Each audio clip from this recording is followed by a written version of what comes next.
You mentioned the barn in that little tale, and I think maybe the barn was sort of, you had a rental property, was that it? Yes, Rake's Barn was a rental property which we ran for 21 years. And in the course of the 21 years we had some very amusing people came to stay. Quite a lot of them were professional people.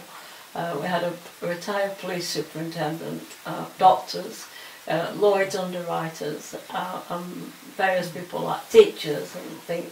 We had a Catholic priest came once, and he certainly enjoyed his whiskey. Because when we came to empty the bins after the week, I can't recall, but it was not 1 or 2, it was maybe 10 or 11 whiskey bottles that we took away. We got a phone call from the agency, could we take a booking, as the property they got they didn't like, and I said, well, I'm very sorry but I can't do it today because we're just redecorating the dining kitchen and utility room. But I said, they can come tomorrow. Well, can they come and look? I said, yes, all right. So they came to look. They came the following morning. They were coming down the road about 6:30, and I think they must have slept in the car all night because they looked like Ragtag and Bobtail. And I was in the process of trying to get the house straight for them to come in.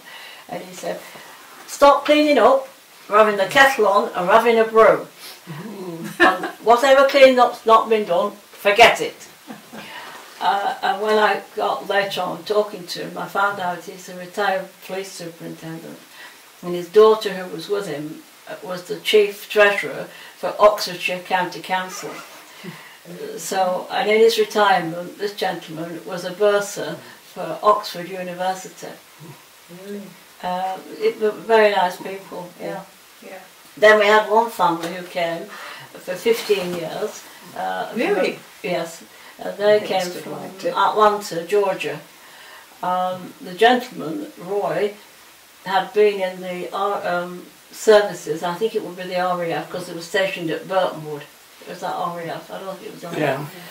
And in the course of his stay he met a British girl, married her, and they went back to America. But they had to come to England every year to see family and a holiday.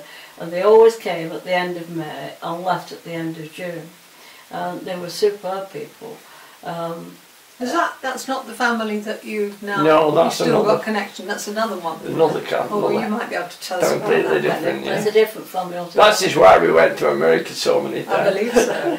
And Mrs. Holden always said home was England. He once asked me what was my opinion, and I said, well, to me, home is where you sleep. You know, regardless of where you've actually come from, it's where you sleep is home. But they were a superb couple, and they, as I said, they came for 15 years, and they unfortunately, the demise happened about 3 years ago, and their ashes were actually brought back to this country and interned in a graveyard in this country. Oh, really? Yeah, because Mr. Holden's family, in America, a lot of people move around, they don't stay put. And his grandparents were buried up in Canada. Some of his uncles and aunts and grandparents, no, his great-grandparents were buried in Canada. His grandparents were buried in 2 different states in America. And he had relations here, there and everywhere, so there were no real roots. So she wanted to come back to England, so they agreed to it. And we actually went to the funeral service. Yeah. You did? Yeah. But on the whole, we've had some very nice people. We had one family came, and we had the milk cows in this field. And I said to them, I said, well, you'll have to excuse me, I'll have to go and see which cows are bulling. Now, that to us is in season. I went across the field and had a look, and then when I came back, he said, what did you mean by a bulling? So I thought, here goes, have an explanation. So I explained the ins and outs of cattle and that. Oh, he says, I've seen that when on my travels, and I wondered what it meant. Now I know. Yeah, on the whole, they were very nice people. Yeah, we had some children come. We had quite a lot of children came. We had lambing sheep at one time. I was going to tell that tale. Well, go on. Because this sheep was having very great difficulty lambing, and these two boys would be about 12 and 10 and 12, and they're still looking over the gate, and I'm struggling to get this lamb, and it was a big single lamb, and I struggled for sort of 10 minutes to get this lamb out, and he said, I finally got it out, thinking it would be dead, but anyway, he led there, and after about me struggling for a few minutes to revive it, it gave a breath and came back to life. But the man was filming me all the time, but he shouldn't have been filming me. He should have been filming those two boys' faces, because they were. And then I heard one of them say, "Is it dead, Dad?" and when this thing came back to life again, nobody were more pleased than I was. For the little boys. Yeah, Oh, yeah. No, they'll never have forgot that yet, you know. So, lovely. yeah. And then we had a couple came, and they were very nice people. And I said, well, it's no good, it's milking time, I'll have to go. And she said, what do you mean by that? I said, well, the cows need milking. Well, she said, we get it out of the supermarket in a bottle. I said, yes, but it comes from a cow first.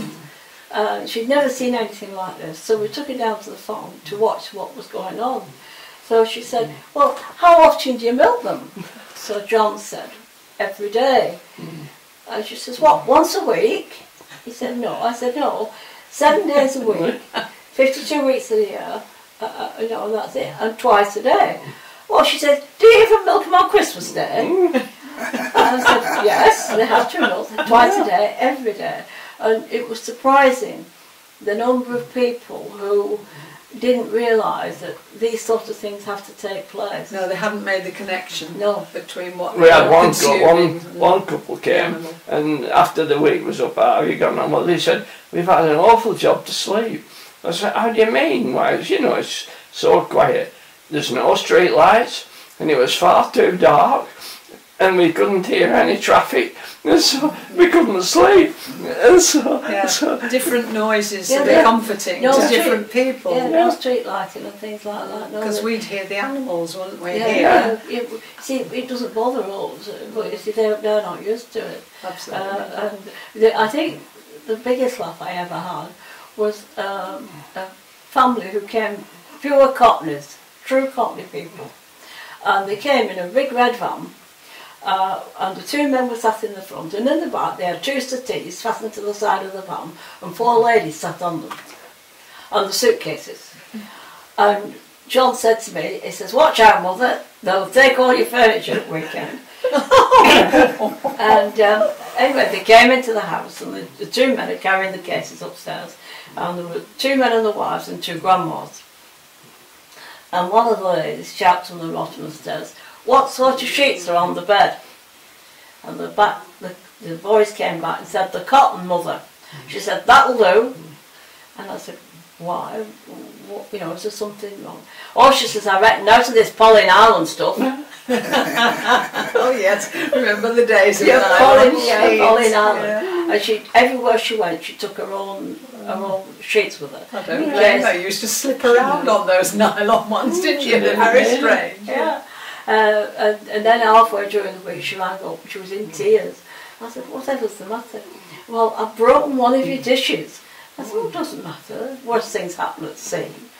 But she said, it's not right. So I said, well, if you're feeling so guilty about it, on your travels, just go in a second-hand shop or a charity shop and find something to replace it. And she did. Yeah.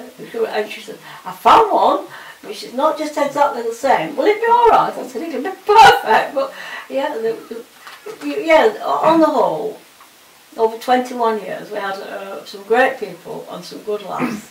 But I think there's one thing that learnt me a lesson was the people who came from Barbados brought their maid, nanny, whatever you like to call her, with them, who was dark-skinned. Telephone call, the electric's gone off. Right, I come up. What are you doing? I'm ironing.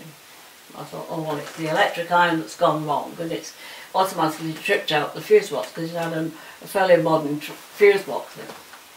So I swapped it for my iron and left it, and it was working fine. So about 3 days later, a telephone rang again. The electric's gone off. Right, I come up. What are you doing? Ironing.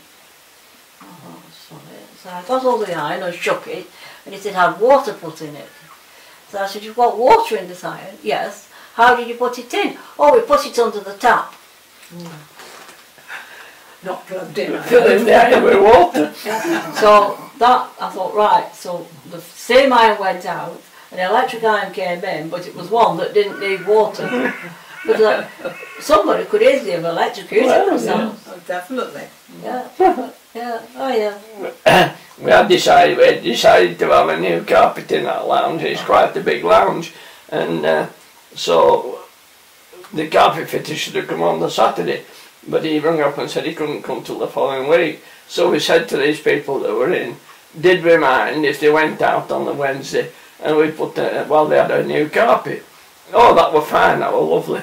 And the man the night before helped me carry the furniture out, and they said they'd come back. She says, "I love a new carpet. I want to be the first person to walk on that new carpet." And she was absolutely, that was just what she wanted. Yeah.